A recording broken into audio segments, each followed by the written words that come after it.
हाल ही में हमने चर्चा की थी सूर्य और चंद्रमा की युति की। अमावस्या और अमावस्या के आसपास का जन्म सूर्य चंद्रमा की युति को लेकर आता है। ये भी सार्वभौमिक स्थितियां हैं कि सूर्य बुध एवं शुक्र की स्थितियां आसपास चलती है। चंद्रमा 27 दिनों के साथ में अपनी जो 12 ही राशियों के क्रम की स्थितियां हैं उसको पूर्णता की तरफ लेकर चलते हैं। तो वहीं जब सूर्य चंद्रमा दृष्टि संबंध में होते हैं तो ये अवस्था होती है पूर्णिमा के आसपास की। आप बुधादित्य योग की, लक्ष्मी नारायण की, पंच महापुरुष योगों की चर्चा सुनने वाले होंगे, नीच भंग योग के बारे में सुनने वाले होंगे, योग कारक अवस्थाओं के बारे में सुनने वाले होंगे। परंतु ये एक जो अद्भुत योगायोग बनता है इसकी चर्चा बहुत कम होती है। सूर्य और चंद्रमा दो प्रकाश ग्रह जब भी रिफ्लेक्शंस के साथ में होते हैं तो पूर्णिमा के आसपास की जो जन्म की स्थितियां होती है वो व्यक्ति के भीतर तेजवान आधार को लेकर चलने वाली होती है। निर्णायक मौकों पर जब लोग संशय में हैं, भयाक्रांत में हैं, हम पूरे तरीके से वहां अपने उत्साह की प्रवृत्तियों को लेकर चल रहे हैं, हम निर्बल को संबल देने की ताकत वहां यदि रखते हैं तो यूं समझ लीजिए कि ये जो रिफ्लेक्शन है वहां सामने रहने वाला होता है। सूर्य प्रकाश ग्रह, चंद्रमा भी प्रकाश ग्रह। चंद्रमा शीतलता, सौम्यता, निरंतर परिवर्तन की आभा को लेकर चलते हुए सूर्य व्यक्ति विशेष को इस धरा पर यानी जीव जगत में ताप भी देते हैं तो प्रकाश भी देने वाले होते हैं। दोनों ही गुणातीत स्थितियां निरंतर तौर पर मौजूद है। सर्दियों का जब आधार होता है तो यही कहा जाता है कि सूर्यदेव की चमक थोड़ी सी और मिलने वाली रहे। गर्मियों का जब आधार होता है ये कहा जाता है कि ताप थोड़ा सा कम हो जाए। एक शिकायत रहती है, परंतु वहीं पर आत्मा के कारकाधिपति ग्रह जीवन को निरंतर तेजवान करने वाले होते हैं। ये अवस्था जब भी सामने होती है तो यूं समझ लीजिए कि व्यक्ति अपने कार्य क्षेत्र में, पारिवारिक जीवन के साथ में सौम्यता के साथ अपनी बात को रखने वाला होता है। और उसी सौम्यता के साथ में जब भी मन उसका ऊर्जावान हो तो वो कामकाज में अपने लिए सफलता के आयाम भी स्थापित करता है। परंतु जब दशाएं व्यक्ति को घेरती है, सूर्य चंद्रमा का ऐसा दृष्टि संबंध होता है तो मन के भीतर की जो निर्बलता है वो भी उजागर होने वाली होती है। जो एक्सपोज होने वाली पोजीशन होती है कि इस व्यक्ति के साथ में ये स्थितियां बेहतर नहीं है, वो भी अवस्थाएं सामने देखी गई है। खेल में जैसे कि किसी भी स्पोर्ट्स पर्सनालिटी की जो कमजोरी होती है उस पर वार किया जाता है, ठीक उसी तरह से व्यक्ति विशेष जो कामकाजी जीवन और पारिवारिक जीवन में जुड़ा होता है, लोग वहां पर भी ऐसे ही वीकनेस को ढूंढने वाले होते हैं। सूर्य चंद्रमा उस अवस्था को भी उजागर करते हैं। चंद्रमा यदि नीचस्थ हो जाए और सूर्यदेव की स्थितियां उनके साथ में दृष्टि निक्षेपण कर रही हो, यानी कि वृषभ और वृश्चिक का आधार हो जाएगा, तो ऐसे में व्यक्ति भावुकता का शिकार बहुत अधिक होता है। बात बात में आंसू बह निकलना और भावुकता के साथ में अपनी बात को रखना, ये प्रक्रिया कई बार देखी गई है। कफ प्रधान प्रकृति के रोग उस समय बेहद तेजी के साथ में बढ़ने वाले होते हैं, परंतु ऐसा व्यक्ति प्रकृति प्रेमी होता है। प्रकृति के साथ में जुड़कर चलना और एकांत में भी अपने भीतर की वार्ताओं को एक समृद्धि के साथ में लेकर चलना।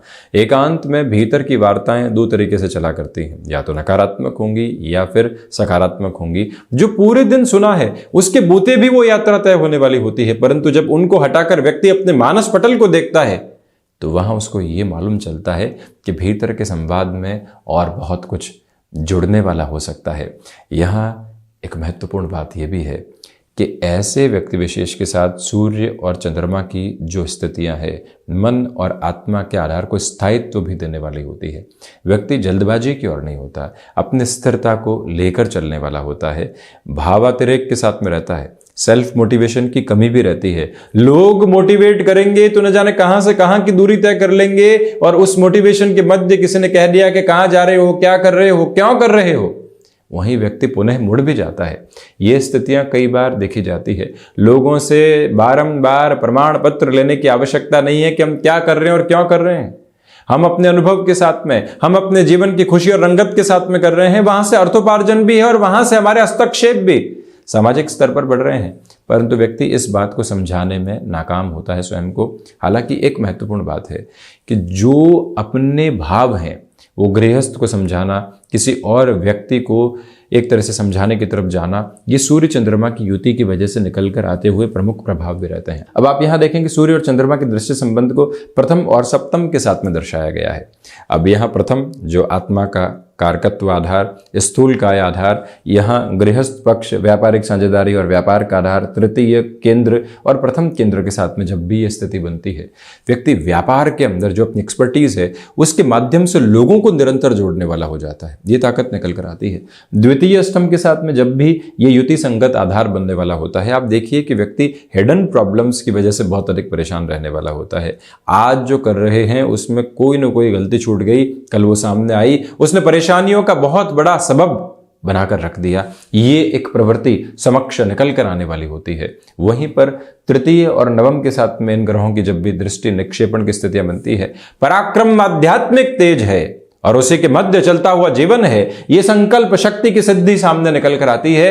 हायर एजुकेशन के साथ में जो हासिल किया है वो भी इस यात्रा में कमाई का बड़ा माध्यम बनता है। कमाई का जरिया सिर्फ एक नहीं कि अर्थोपार्जन की स्थितियों को देखा जाए, जीवन में क्या नाम हासिल किया है, कामकाज की वजह से क्या सम्मान हासिल किया है, वो भी एक अद्भुत प्रवृत्ति है। चतुर्थ और दशम की यात्रा के साथ में हम बात करते हैं तो हृदय, कर्म, वहीं माता और पिता के आधार के साथ में क्रम चलता है। ऐसा व्यक्ति विशेष माता पिता की आशीष की वजह से जीवन में चरमोत्कर्ष प्राप्त करने वाला होता है। भूमि संबंधित कामकाज के प्रति रुचि रहती है। बहुआयामी व्यक्तित्व का धनी होते हुए कई कार्यों के साथ में वो स्वयं को जोड़ने का यत्न और प्रयत्न भी करता चला जाता है। ये तीव्रता भी सामने निकल कर आती है। लोगों के साथ में जुड़ने में उस व्यक्ति विशेष को बिल्कुल भी दिक्कत नहीं होती, परंतु सूर्य देव यदि यहाँ चतुर्थ और चंद्रमा दशम हो तो ऐसा व्यक्ति एंग्जाइटी का भी शिकार बहुत जल्दी होने वाला होता है। ये भी एक प्रवृत्ति यहाँ बारंबार देखी गई है, परंतु कामकाज में न हारने वाली प्रक्रिया जो होती है वो ऐसे व्यक्ति विशेष के साथ में जुड़ती चली जाती है। वहीं हम चर्चा करें पंचम और लाभ की, यदि ये दृष्टि संबंध की स्थितियां यहां बनती है, यकीन मानिए स्टॉक मार्केट हो गया, पैसिव इनकम के सोर्सेस के प्रति व्यक्ति का बहुत अधिक ध्यान होता है। यदि चंद्रमा पापी ग्रहों से दृष्टिगोचर नहीं हो और सूर्य की रिफ्लेक्शन की अप्रोच साथ में हो तो ऐसा व्यक्ति नाम और ख्याति के चरमोत्कर्ष को हासिल करता है। शुक्र यदि प्रधानक हो तो ऐसे व्यक्ति विशेष को आर्टिस्टिक फील्ड में, बुध यदि ऐसी कुंडली में प्रधानक हो जाए तो ऐसे व्यक्ति विशेष को मैनेजमेंट संबंधी फील्ड में, बृहस्पति प्रधानक हो जाए तो एजुकेशन के फील्ड के साथ में, शनिदेव प्रधानक हो जाए तो कोई भी इंडस्ट्रियल वर्क में, जुडिशरी संबंधी कार्य क्षेत्र में बड़ा नाम और ख्याति मिलती चली जाती है। ऐसी स्थितियों में यदि मंगल प्रभावी हो जाए तो व्यक्ति विशेष अनुशासन संबंधी कामकाज के माध्यम से और अपनी अनुशासित छवि के माध्यम से जीवन को बहुत कुछ देने वाला हो जाता है। ये रिफ्लेक्शन भी यहां सामने निकल कर आते हैं। स्वस्थ और द्वादश के साथ में जब ये यात्रा अपनी अवस्था और स्थिति को लेकर चलती है तो प्रमुख बात ये भी समक्ष रहने वाली होती है कि यहाँ बेसलेस फियर की जो अप्रोच है वो डिस्टर्बेंसेस के कोनों को सामने लेकर आती है। स्वास्थ्य की वजह से व्यक्ति कई बार विचलित देखा जाता है, परंतु इन दोनों ही ग्रहीय व्यवस्थाओं के रिफ्लेक्शन की वजह से अपने भावी जीवन को समझने की प्रक्रियाओं के साथ में चलने की जो यात्रा है वो अद्भुत एवं नैसर्गिक तौर पर आगे बढ़ने वाली होती है। ये भी प्रमुख संकेत के क्रम यहाँ मिलते चले जाते हैं। जब भी सूर्य चंद्रमा रिफ्लेक्शन में हो और मान लीजिए चंद्रमा की स्थितियाँ नीचत्व आधार को लिए हुए हो तो व्यक्ति शिव उपासना की तरफ निरंतर जाए, सफ़ेद वस्तुओं का दान देने वाला हो। जब भी सूर्य देव यहाँ नीचस्थ अवस्था में हो और चंद्रमा एक तरह से मेष राशि स्थान के साथ में हो जाए, ये पोजीशन बनेगी कि सूर्य यहाँ हो जाए और चंद्रमा मेष राशि स्थान में हो जाए। ऐसी अवस्था के साथ में व्यक्ति अपने मन पर और अपनी बातों पर नियंत्रण नहीं रख पाता, उसकी अभ्यास करने की जरूरत रहती है। ऐसे में आदित्य हृदयम का निरंतर पाठ करते चले जाना मानसिक दृढ़ता का प्रमुख द्योतक मात्र रहता है। तो ये था सूर्य और चंद्रमा के दृष्टि संबंध का विवेचन। हम ऐसी ही चर्चाओं के साथ निरंतर उपस्थित होने का प्रयत्न करते चले जाएंगे। धन्यवाद एवं कोटिशः आभार।